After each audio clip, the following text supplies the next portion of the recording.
Because you always hear people go, God, I hate the dentist. But I love the dentist.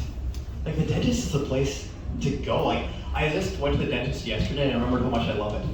Because you go there and you sit back, and gone are the days of going to the barber for me. So I don't ever get anyone to just take care of me that way anymore. But when I can sit at the dentist, they take their time and have small talk with you, make sure that you feel like you're cared for.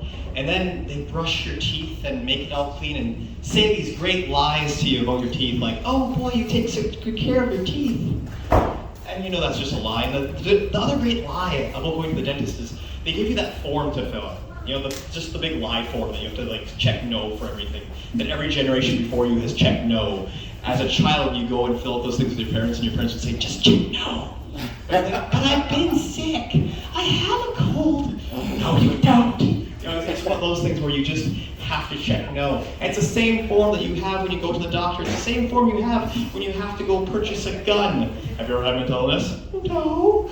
Do you have a cold? No. Do you have AIDS? No. But everything you have to do is put in no. Because no one wants to admit that they're sick from something. Because if you put yes, does anyone even know what happens if you put yes? I don't, and I don't want to find out.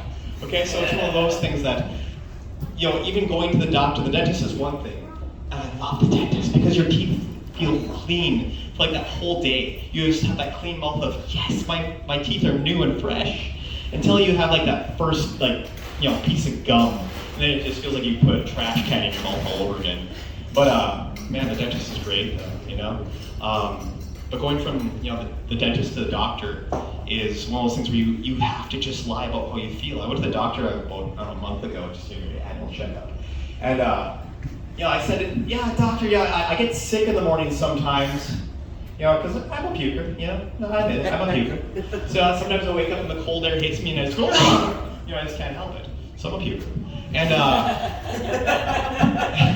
right. And then, so the doctor looks at me and goes, okay, well, let me check a couple things. And they press on your sides. And he's like, oh, does that hurt? And you're like, no, that hurts. And then he presses in the middle, says, does that hurt? And you go, no, because you don't want to tell him the truth. Yeah, it kills me. Because at some point, if you say, yes, that hurts, they're going to give you a prescription for something that you have to take for the next 3 months. You know what I mean? And then you could possibly end up with cancer. And no one actually wants to admit that they have something, right? Because that's why we have family secrets. Because Uncle Bob never had a disease. You know what I mean? So it's what it is. But so dentists are great though. I love them. Going from that, I married a tomboy, which is a fantastic thing sometimes, except for right now I guarantee she's out hunting. Okay? And I sit at home, and that's okay. You know what I mean? Because it's just one of those things that my wife, amazing woman, but she's not into makeup and she's not into any of that. And for one thing, I feel pretty grateful about that. It's like, all right, that's pretty cool. But she can definitely kick my butt at just about every sport there is.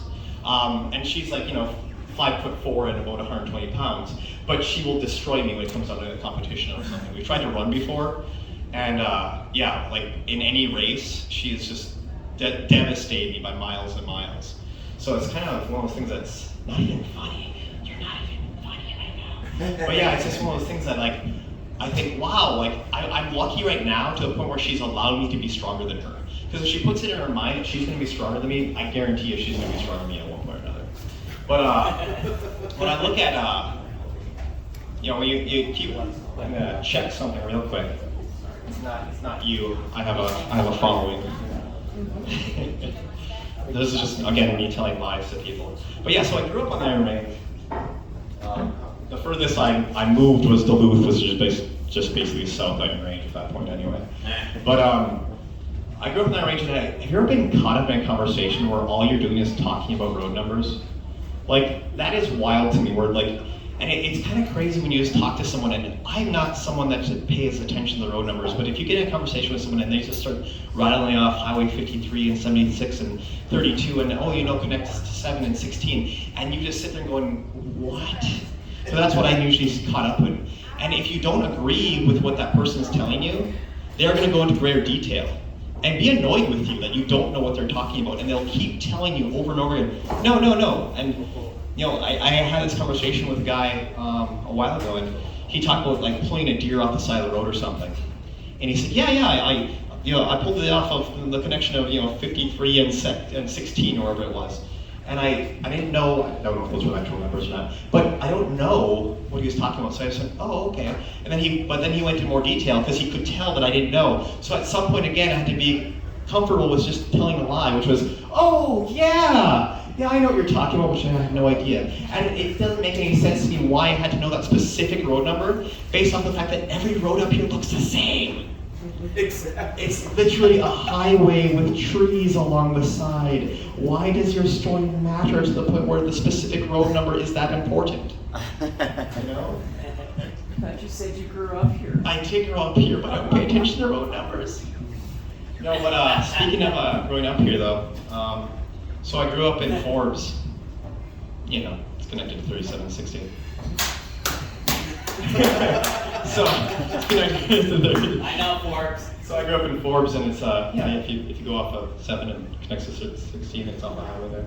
Or if you're from the way south, 53 to 16 or 7. No, but my dad was actually probably the person that was the funniest to me. Not because he was trying to be. And so my father passed away this last July. And it was one of those things that when he was mad at you, you could feel it throughout your whole body. Because it wasn't something that he would look at you and it was just one of those looks of you screwed up, right? But when he got more animated with it, oh, that was golden.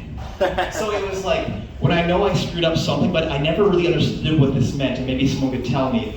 And I like to think I know, but I don't truly know, because it was always that vague, one day, Jeff, one day you'll know why this is happening. I still don't know why. But it's one of those things where my dad would be so mad at me if it was just something but it's the weird thing that he would remember from 15 years ago that didn't just occur to him, that it made him mad. And he would look at me and he'd do this move. And he would do it so forcefully, he was going to push his own finger through his brain. And I felt like at some point in time I could actually literally feel that from that connection away. And he's the person that would often tell me and just get mad at me because when you're 15 you want to hang out with your friends. And so it'd be one of those things that he'd say, oh, your friends! Or actually no, it'd be, my friends! And it was one of those things that he was really good at just making you feel like you're the dirt of the world. But it was remarkable the way it was done. And so speaking of running, I mentioned how my wife just destroys me at running. And this one year I thought to myself, you know what? It'd be really great if I signed up for Grandma's Marathon. I've done it ever since. But I signed up for Grandma's Marathon the first time. I told my dad about it. He said, yeah, I signed up for Grandma's Half Marathon.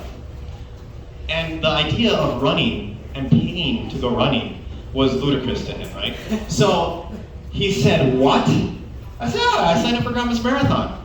And so we were a farm community and we always had to make hay. And I'm guessing the reason he was mad about it was probably because it was right in the middle of farm season, right? So it was one hay crop that I had to be away for a day. And part of it is, let's face it, no one actually likes running. Kids love running. Have you ever seen a kid go running? Like a 2-year-old? They're the happiest person in the world. If you see a 2-year-old running, it's they have the greatest joy in their face because it's new to them. Oh, look at me running. No one else loves running. Even people who say they love running are lying to you. They hate themselves. That's why they're running. Either hate themselves or hate someone else.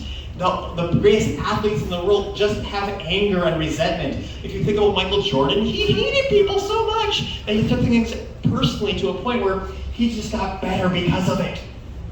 My wife hated me for a long time. I think that's why she won things. But no, she's lovely. She loves me. She's not here, so it's okay. But no, so I decided to run up for Grandma's Marathon. And it was one of those moments.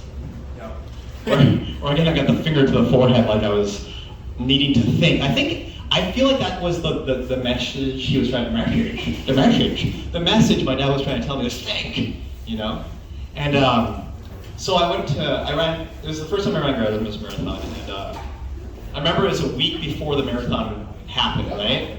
And my dad, came over to me and said, hey, hop in the truck. I said, oh, okay. So we, go on rides, and we go to the far back sometimes. So out on my dad's property, we'd have fields, and he'd call the far back the far back. This has nothing to do with the story. I'm just sidetrailing right now. But either way, he said, "Hey, look, come in the truck." I said, "Okay." So I mean, I could just tell he was already bugged. You know, he was already frustrated and irritated with something. So I hop in the truck, and I sit next to him and starts driving. I said, "Oh, what are you doing?" He's like, "No, you're gonna run." I went, "Oh, okay." And if anyone is familiar with the Thirsty Moose, great establishment out there. I'm sure everyone has been there at least 5 times. But apparently my dad had figured out that the Thirsty Moose was 13.1 miles away from my house. So he drove me out there and opened up the truck and said, "Run." I went, "Huh?" He said, "Run." And then I said, "Well, can you get me water at least?" So I said, "No, okay." And it was one of those, okay, And so it was kind of ironic. So I started running, but my dad would drive back and forth. He would drive back and basically heckle me as I ran. Like, "You're going too slow." Because he had been a coach for a long time too. So he'd just drive by and say, "You're going slower. That's not fast enough. Why did you stop running?" I'm like, "I'm walking, I don't know." So, but regardless, I managed to get back to my house within 2 hours and 30 minutes at that time. And my dad was like, "You have to finish within 3 hours." I'm like, "Yeah, well, I got some time to spare then." And I remember saying to my dad, and I didn't know how to respond to the fact that he was going to make me run, other than I came up with the best way I could come up with it. I said, "Dad, I'm really glad that you're, this interested in what I'm doing now." And that, I think, just made him more angry. So either way, it's one of those messages of, again, whenever I'm doing something, I'll never stop thinking about the one thing that he always says, "Show me," and that was, it just means think, which I always forget.